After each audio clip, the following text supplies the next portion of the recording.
ఏమి జరిగినా కూడా అంటే పార్టీ కానీ ఏది రాష్ట్రంలో ఏం జరిగినా కూడా రవీంద్రనాథ్ రెడ్డి గారి మోములో మాత్రం ఆ చిరునవ్వు ఎప్పుడు అలాగే ఉంటుంది సార్. కారణం ఏంటి సార్ అసలు? అంటే మీ బావగారి నుంచి వచ్చినది అది? బావగారిని చూసి నేర్చుకున్నారా అది? ఏం కాదండి, ఏదైనా సంతోషమే. ఏదైనా సంతోషమే.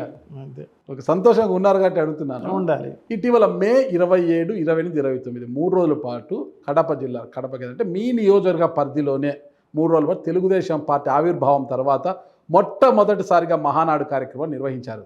ఆ కార్యక్రమంతో ఒకటే చెప్పారు, టీడీపీ శ్రేణులు కావచ్చు, కడప సిట్టింగ్ ఎమ్మెల్యే మాధవిరెడ్డి గారు కావచ్చు, ఒకటే చెప్పారు, కడప అంటే వైఎస్ఆర్సీపీ అడ్డా కాదు, ఇది టీడీపీ అడ్డా అనే సందేశాన్ని ఇచ్చిపోయారు వాళ్ళు. మరి దాన్ని ఎలా జీర్ణించుకుంటున్నారు మీరు? అసలుకి దానికి మీ సమాధానం ఏంటి అసలు? వాళ్ళు ఏదో మాట్లాడాలని మాట్లాడతారు తప్ప వాళ్ళకు తెలుసు, చంద్రబాబుకు తెలుసు, కడప అడ్డా ఎవరిది అనేది ప్రజలందరికీ తెలుసు, చంద్రబాబుకు తెలుసు, ఆ మాట్లాడే వాళ్ళకు కూడా తెలుసు. ఎప్పటి నుంచో రాజశేఖర రెడ్డి గారి అడ్డా ఇది. సో ఈ జిల్లాలో ఎప్పుడు కూడా గతంలో ఒక్కసారి తెలుగుదేశం పార్టీ ఆవిర్భావంలో వచ్చిందేమో కానీ తెలుగుదేశం పార్టీ దాని తర్వాత ఎప్పుడు వచ్చిన దాఖలాలు లేవు. కానీ ఇప్పుడు 2024 ఎన్నికల్లో డామిట్కత్ అడ్డం జరిగిందని మొత్తము మీకు బద్వేలు, పులివెందుల, రాజంపేట ఉమ్మడి కడప జిల్లా తీసుకుంటే రాజంపేట, బద్వేలు, పులివెందుల, రైల్వే కోడూరు జనసేన, బద్వేలు మీరే గెలిచారు. ఉమ్మడి కడప జిల్లాలో 3 స్థానాలు వాళ్ళకి వెళ్ళాయి, 3 స్థానాలు మనకు వచ్చాయి, 7 వాళ్ళకి వెళ్ళిపోయాయి కదా. మరి ఇది మారలేదంటారా? ట్రెండ్ మారలేదంటారా? అదేం కాదు కానీ వైఎస్ఆర్ కాంగ్రెస్ పార్టీ చేసిన చిన్న తప్పులే వాళ్ళ విజయాలు తప్ప వేరే ఏం లేదు. ఏంటి ఆ తప్పులు? ఏంటి? ఏం తప్పులు చేశారు వైఎస్ కాంగ్రెస్ పార్టీ? బటన్ కదా, ప్రజలకు మేలు చేయడం జరిగింది. ఓకే. సో కార్యకర్తలకు నాయకులకు అనేది ఇంకొంచెం బాగా వాళ్ళు ఎక్స్పెక్ట్ చేసినంత. ఎందుకంటే జగన్మోహన్ రెడ్డి గారు అధికారంలోకి రావాలి అని చెప్పేసి దాదాపు 10 ఏళ్ళు వేచి చూసినారు, 10 ఏళ్ళు కష్టపడ్డారు అందరూ కూడా. మన ప్రభుత్వం వస్తే అది జరుగుతుంది, ఇది జరుగుతుంది, మా జాతకాలు మారిపోతాయనే మూడ్లో వాళ్ళు ఉన్నారన్నమాట. ఆ లెవెల్కు రీచ్ కాలేకపోవడం జరిగింది. వాళ్ళ ఊహలకు అనుగుణంగా అంత దూరం సాయం చేయలేకపోవచ్చు. ఎందుకంటే కరోనా వచ్చి ఉండవచ్చు, సో బడ్జెట్ సహకరించకపోయి ఉండవచ్చు. సో ఇటువంటి పరిస్థితుల్లో జగన్మోహన్ రెడ్డి గారు మాట ఇస్తే మడవది పని వ్యక్తి కాబట్టి, సో ప్రజలకు మాట ఇచ్చినారు కాబట్టి అవి నిలబెట్టుకునే క్రమంలో ఇది ఆయనకు ఉన్నా కూడా చేయలేని పరిస్థితుల్లో అది చేయలేకపోయిండు. కానీ ఎన్నికల సమయంలో ఓట్లు వేసేది ప్రజలే కదా. ప్రజలకు మేలు జరిగినప్పుడు మళ్ళీ ఆ ప్రజలు ఎందుకు మిమ్మల్ని ఆశీర్వదించలేదంటారు?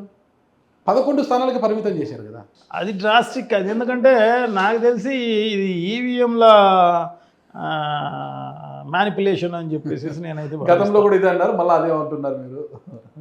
అంటే అది జరిగింది అది. ఎందుకంటే నా కాన్స్టిట్యున్సీలోనే ఉదాహరణకు తీసుకుంటే అసలు వాళ్ళు నామకే వాస్తే ఉన్న గ్రామాల్లో, అంటే ఏదో ఒకరు 2 లీడర్లు ఉన్న గ్రామాల్లో కూడా, అంటే ఆ ఊరంతా వైఎస్ఆర్ కాంగ్రెస్ పార్టీ అనుకునే చోట కూడా వాళ్ళకు 300, 400 మెజారిటీ రావడం అనేది నిజంగా ఆశ్చర్యం. అది ప్రజల్ని ఎవరిని చూసినా ఎవరు అడిగినా కూడా మేము వైఎస్ఆర్ కాంగ్రెస్ పార్టీకే ఓట్లేసినాం అంటారు అన్నమాట. మరి ఎలా పోయాయి అనేది ఇది పెద్ద క్వశ్చన్ మార్క్. నేనైతే గట్టిగా నమ్ముతా ఇది ఈవీఎంల మ్యానిపులేషన్ అని చెప్పేసి అన్నమాట. ఓకే. కూటమి వర్సెస్ వైసీపీ ఎన్నికలు జరిగినప్పుడు చాలామంది కూటమి వైపు మొగ్గు చూపారు కాబట్టి వారు గెలిచారు, వైసీపీ వైపు మొగ్గు చూపలేదు అనుకోవచ్చు కదా. అటు కాదు కానీ కూటమి అనేది ఇక్కడ బీజేపీకి అనేది నామకే వస్తే, బీజేపీ అనేది not even single digit percentage ఉన్న పరిస్థితి. సో జనసేన అనేది కూడా ఆ లెవెల్కు ఉన్న పరిస్థితి లేదు. 21 సీట్లు పోటీ చేస్తే 21 సీట్లు గెలిచేది. బీజేపీ అనేది ఇక్కడ ఆదినారాయణ రెడ్డి గారు జమనడుగులో పోటీ చేస్తే అక్కడ కమలం కుడితే తెలియదు. మళ్ళీ ఆదినారాయణ రెడ్డి గారు బలంతో గెలిచిండొచ్చు కదా. బలం కాదండి, అదంతా ఆయనకు సొంత బలం లేదంటారా? బలం అంటే ఉంటుంది కానీ మరీ ఉంటే అంతకుముందు ఎలక్షన్లో మరి ఆ బలం చూపించలేకపోవడం జరిగింది కదా 2019లో. సార్ సానుభూతి వర్కౌట్ అయిందేమో. అనుభూతి అందరిపైన రాదండి. అది అయితే కానీ మీ ఎమ్మెల్యే డాక్టర్ సుధీర్ రెడ్డి గారు చేసిన అవినీతి అక్రమాల కారణంగానే ప్రజలు విసుగు చెంది ఆదినారాయణ రెడ్డి గారికి పట్టం కట్టించారంటే ఏమంటారు? అది అంత మీరు చెప్పినంత పరిస్థితి కాదు. ఓకే. అవినీతికి వ్యతిరేకంగా ఓటేసినారు అని చెప్పేది కాదనమాట. ఓకే. అతనేం అంతగా పెద్ద అవినీతి పరుడు కూడా కాదు. సో అటువంటిది ఏం లేదు. ఇదంతా ఈవీఎంల మ్యాజిక్ తప్ప. ఓ కొల్లలు విమర్శలు వచ్చాయన మీద. ఓకేనా. గండికోట రిజర్వాయర్ పరిహారం విషయంలో అయితేనేమి, ఆయనకు ఎమ్మెల్సీ రామ్ సుబ్బారెడ్డికి అనుకున్న గొడవలు అయితేనేమి, సోలార్ ప్రాజెక్టులో ఉద్యోగాలు అమ్ముకున్న విషయంలోనేమి, ఇలాంటి ప్రతి దాంట్లో కూడా సుధీర్ రెడ్డి గారి మీద చాలా పెద్ద ఎత్తున విమర్శలు వచ్చాయి. ఒకానొక సందర్భంలో జగన్మోహన్ రెడ్డి గారు కూడా ఆయన మందలించారనే విమర్శలు కూడా వచ్చాయి. అసలు అలాంటి ఆయనకు మళ్ళా ఎమ్మెల్యేగా టికెట్ ఇవ్వడము, ఆయనకు రామ్ సుబ్బారెడ్డి గారికి సరిగ్గా పొసగకపోవడము, దీనివల్ల ఆదినారాయణ రెడ్డి గారు గెలిచారనుకోవచ్చు కదా. మీరు ఊరికే అభాండాలు వేసే పరిస్థితుల్లో ఉన్నారు. నేనా? సుధీర్ రెడ్డి అటువంటిది ఏం కాదు, కానీ ఎక్కువగా ప్రజల్లో బాగా ఉంటాడు. బాగా ప్రజల్లో తిరుగుతూ ఎప్పుడు ప్రజల సమస్యలే తన సమస్యలుగా భావించి పనిచేసే వ్యక్తి అతను.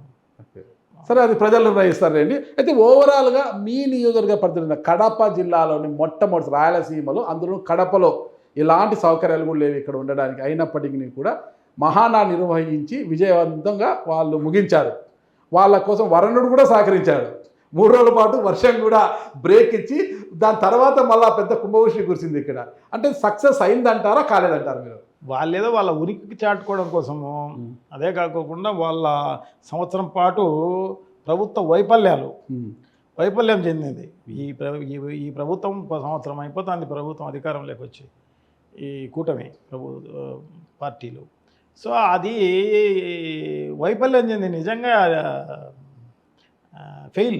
సార్, వైఫల్యం చెందింది కాబట్టి దానికి మహానాడు సక్సెస్ అయిందా లేదా దాన్ని కప్పిపుచ్చుకునేదానికి ఈ డైవర్షన్ పాలిటిక్స్లో భాగంగా ఈ కడపలో పెట్టి సంకలు గుద్దుకునే కార్యక్రమం చేశాను అన్నమాట. ఇది కడప ఆన్సర్ చేయండి. సక్సెసా కాదా? సక్సెస్ ఏం కాదండి. జనం చూసారా ఎక్కడ? సభ దగ్గర వాళ్ళు 5 లక్షలు 6 లక్షలు జనం అని చెప్పినారు. ఉన్నారా 5-6 లక్షలు? మీరు పోయారు కదండి. అవును, మరి 5-6 లక్షలు జనం ఉన్నారా? అయితే తలకాయ లెక్క పెట్టలేదు. జనం అయితే పెద్ద ఎత్తున రాష్ట్ర వ్యాపితంగా అన్ని కాన్స్టిట్యున్సీల నుంచి కూడా వెహికల్స్తో పెద్ద ఎత్తున వాళ్ళు ఇక్కడ మొబిలైజ్ చేస్తే ఆడికి ఉన్నారు. మేము విద్రోహ దినం అని చెప్పేసి ఒక దినం ఒకటే రోజే మేము ఒక 4 రోజుల ముందో 3 రోజుల ముందో అనౌన్స్ చేసింది.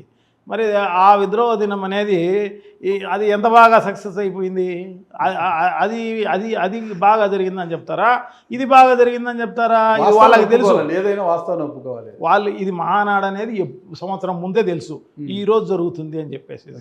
సో మళ్ళీ వాళ్ళు కడపలో జరుగుతుందని అనుకోలేదు. అన్ని రకాలుగా కొన్ని 100ల కోట్ల రూపాయలు ఖర్చు పెట్టి, సో వాళ్ళందరినీ డబ్బులు ఇచ్చి మందు ఇచ్చి, సో ఇవన్నీ చేస్తే కానీ వాటికి ప్రజలు వచ్చేదానికి బరువుగా ఉన్నారు. సార్, ఇంత అన్యాయంగా మాట్లాడు సార్.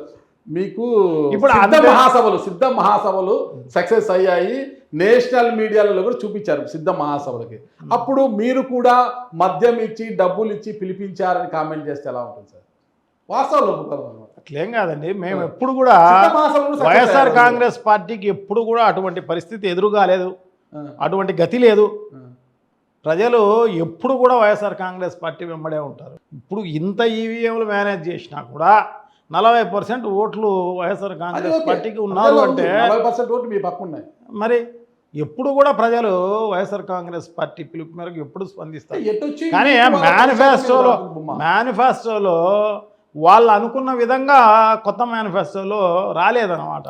వాళ్ళు ఏదో అనౌన్స్ చేస్తారు, ఇవి కాకోకుండా ఇంకా కొత్త ఏంటన్నా చేస్తారు అని చెప్పి ఊహించడం జరిగిందన్నమాట. సో అది లేకపోవడం అనేది కూడా ఒక కారణం.